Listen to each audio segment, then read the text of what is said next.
Welcome to another edition of Gymnastics Weekly here on Eagle All Access. EMU head coach Steve Wilce joins us as his team prepares for the Mid-American Conference Championships this weekend in Kalamazoo, Michigan to end the season. And Coach, your team traveled to Central Michigan competing against a strong conference opponent in the Chippewas. And what did you take away from Saturday's meet?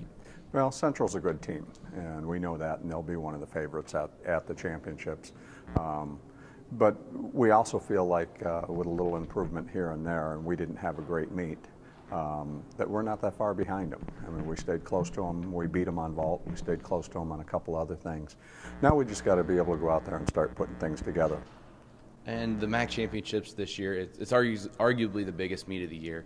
And do you stress that to your team, the importance of it, or do you try to keep them calm and relaxed and say, you know, this is just another meet? We certainly don't treat it as another meet. They know it's the biggest meet of the year.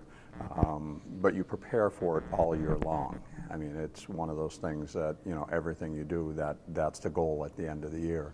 You know, so this week we're preparing for it every day by having like a mini meet in the same order they're going to compete in.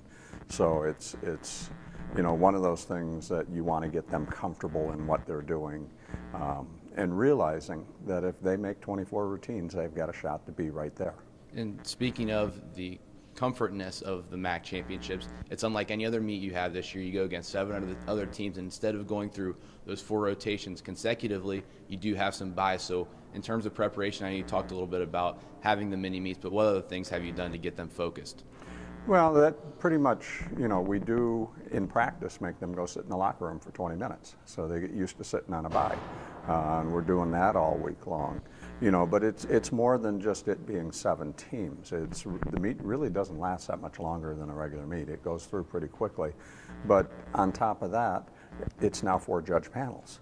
So that means if you've got a biased person or somebody that sees things a little differently, you throw out the high and the low, and it tends to make everybody a little more equal in a field that's already pretty equal. And speaking of that, we talked about this year how strong the MAC's been, how much parity it's been. So is it safe to say that the conference championships open to anybody? I think it is open to anybody. I think we've got a couple favorites. But beyond that, I mean, Bowling Green had a good meet last week and put up another big number. Everybody's season high, with the exception of Central Kent, is right about exactly the same. You know, so we're all, if you look at the national rankings, 5 of us, I think, are within a half a tenth of each other. You know, so it's probably the most even meet in a lot of years. All right, Coach, final question. What will it take for the Eagles to come away from Kalamazoo with the MAC championship? It'll take 24 really good routines. If we go out there and we hit like we're capable of hitting, we've got a chance to be near the top at the end. Okay, Coach, thanks for joining us. Good luck this weekend at the MAC championships. Thank you.